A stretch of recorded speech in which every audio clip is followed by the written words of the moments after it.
In 1898, the Charleston and Seashore Railroad Company began making plans to develop Isle of Palms into a vacation destination. They built the first permanent structure on the island, the official first short-term rental named the Hotel Seashore. They also built an amusement park with a Ferris wheel and a pavilion. The Seashore Hotel opened its doors officially in 1902, and it was one of the largest resorts in the country. It was quite the journey. One would take a ferry from downtown Charleston to Mount Pleasant, where they would board a trolley that would take you the rest of the way. While the Ferris wheel and pavilion are long gone, there is still at least one structure left on the island from that time period. It was called Hotel Marion by the Sea, which was built in 1912 and still stands today at 916 Palm Boulevard. This hotel ran until 1973. While a lot has changed in the past 121 years, the one thing that remains the same is that Isle of Palms, South Carolina, is still a thriving vacation resort island, as Dr. Joseph S. Lawrence had envisioned it. Many beaches and towns can only dream of this sort of attention and recognition, with many people lucky enough to live here year-round. Unfortunately, 121 years later, there is a group of people that are trying to convince the rest of the island that there is a livability problem as a result of having vacationers on the island. Let's dive into the facts that have been presented by the city rather than being swayed by these groups. A reoccurring message from the group is that they solely want to maintain the historical balance, and the proposed referendum is very fair, or they want to keep the residential feel of IOP. The good news is everything is currently very fair. However, that will change depending on the outcome of the referendum. This group went door to door with a petition requesting government regulation while spreading the narrative about rentals overrunning the island. One of the council members even distributed a proposal and handout that said, without a cap, 100% of IOP could be rentals. Obviously, not everyone that lives on the island is going to sell their houses, and even in some crazy world that was to happen, they still wouldn't be all STRs, especially since the data the city has presented shows 4% full-time residents has increased since 2010, and 6% property owners has decreased. The groups have indicated short-term rentals have doubled since 2002. Well, that is not true either. In 2002, there were 1,210, and today there are 1,803. That's not double or nearly double. One of the group's favorite tools to spread fear is this map, put out by the city, that shows all of the STRs in bright pink. Well, at first glance, it looks like the island is being taken over by STRs. But if you flip the map and make all residents' homes and second homes that are not rented in pink, it paints a much different picture. As you can see, there are many homes that full-time residents and also second homes that are not rented. Let's look at that one more time. This map shows short-term rentals, and this map shows all the houses on the island that are not short-term rentals. To be clear, and this is from the data the city presented, and as of September 7th, there are 3,121 single-family homes on the island, which also includes the properties inside Wild Dunes. 729 of those 3,121 houses are what they are calling investment short-term rentals. That is 23% of single-family homes on this island that are 6% short-term rental license status. There are 149 additional 4% licenses for single-family homes for people that rent their house for 72 days or less. There will always be unregulated, as the state mandates that every full-time resident can rent their house for 72 days or less. With this referendum, if you plan on renting 73 days or more, you then would also lose your ability to obtain a license once the cap is met, which currently it is.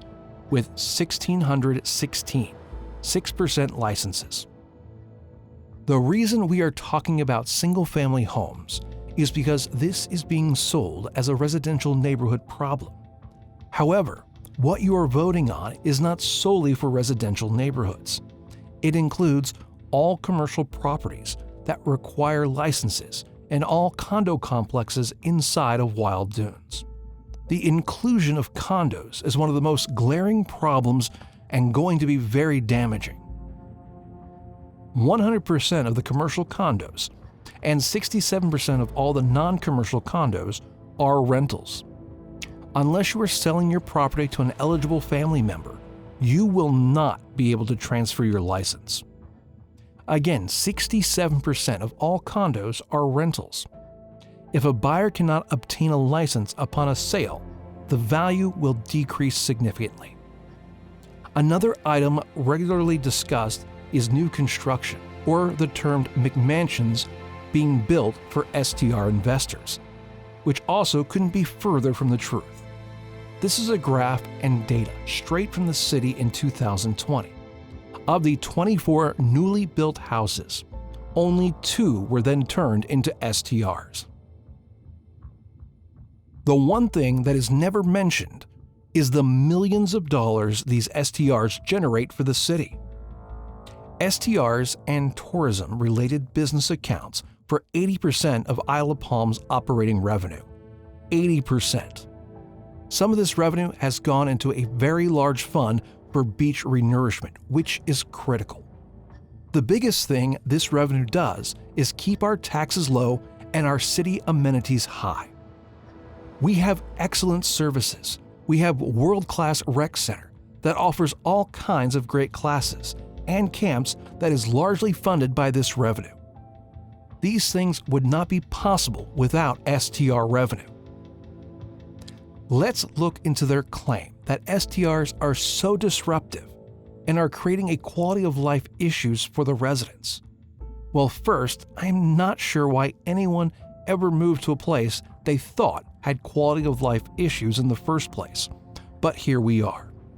They thought it would be a great idea to start tracking these quality of life complaints, but that is not going how they thought it would either.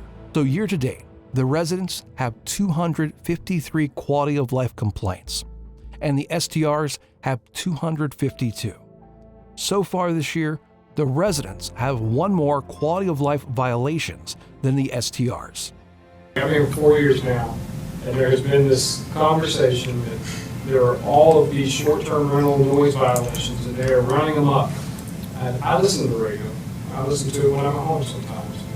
They simply don't come. No. Not to the extreme that I was led to believe that they were coming. And we made changes to make sure that we got with dispatch to make sure that we can enter calls into the dispatch system. We're one of the only cities in Charleston County that has that ability. And it was because of this type of information or misinformation that was going around. And I wanted to find a solution to see if we were doing something wrong or what was happening. And so far, the calls just are not coming in.